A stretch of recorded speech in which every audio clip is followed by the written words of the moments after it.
Bismillahirrahmanirrahim. Assalamualaikum warahmatullahi wabarakatuh. Surah Al-Asr adalah surah yang ke-103 dalam Al-Quran. Surah Al-Asr tergolong surah Makkiyah. Arti kata Al-Asr adalah waktu atau masa.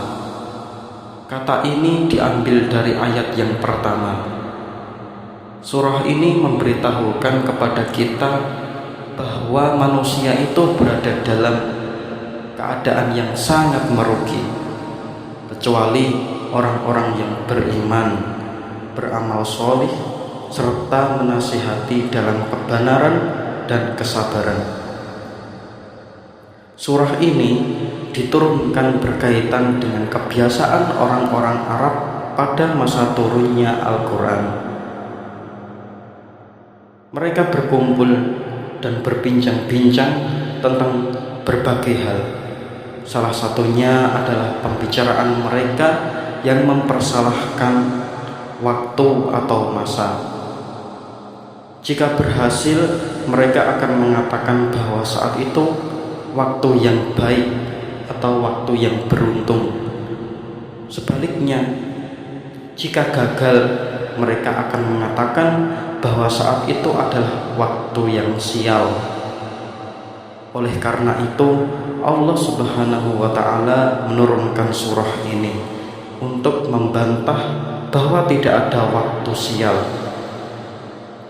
Tinggal bagaimana kita mengisi waktu tersebut. Hal yang berpengaruh dalam hidup manusia adalah baik dan buruknya suatu usaha. Jika usaha seseorang itu baik, maka kebaikanlah yang akan diperoleh. Sebaliknya, jika usaha seseorang itu buruk, maka penyesalan yang akan dia dapat.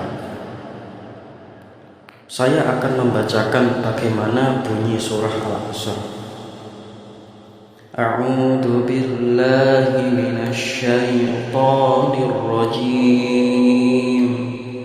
Bismillahirrahmanirrahim.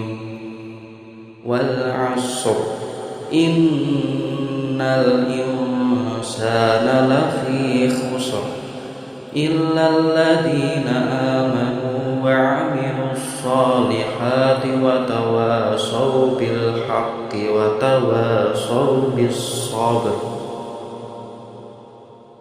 Yang artinya, demi masa, sungguh manusia berada dalam kerugian, kecuali yaitu orang-orang yang beriman dan mengerjakan amal soleh, perbuatan yang baik, serta menasihati untuk kebenaran dan saling menasihati untuk kesabaran.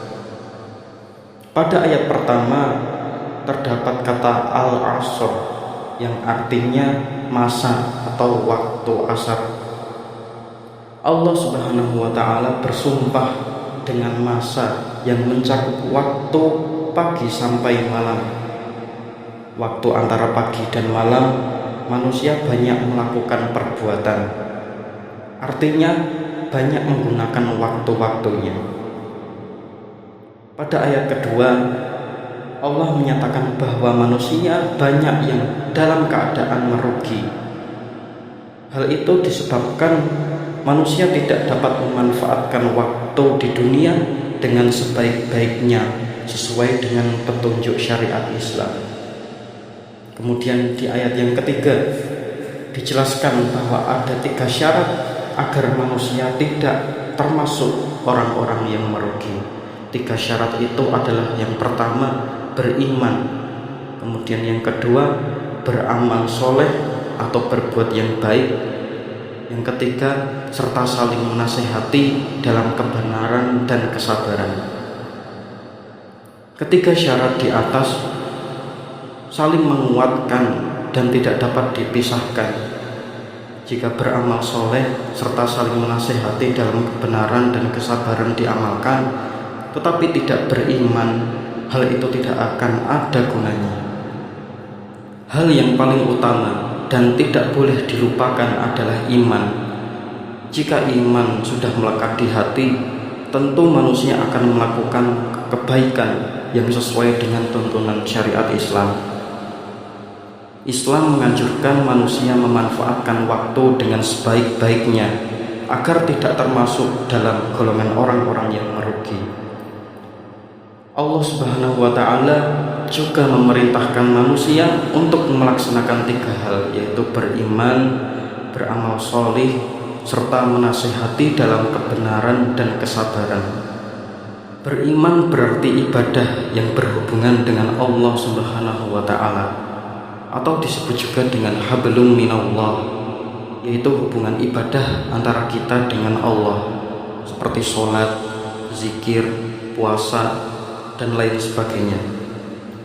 Adapun beramal soleh serta menasihati dalam kebenaran dan kesabaran berarti muamalah yang berhubungan dengan manusia, yang disebut juga dengan hablum minan nas, hubungan ibadah antara manusia satu dengan manusia yang lainnya. Jadi seseorang yang hanya beriman, mengerjakan sholat, zikir, dan ibadah lainnya tanpa beramal soleh, berbuat baik kepada sesama, ia juga akan merugi. Wallahu a'lam bishawab. Semoga bermanfaat. Jangan lupa share, like, komen, serta subscribe supaya channel ini lebih berkembang. Wassalamualaikum warahmatullahi wabarakatuh.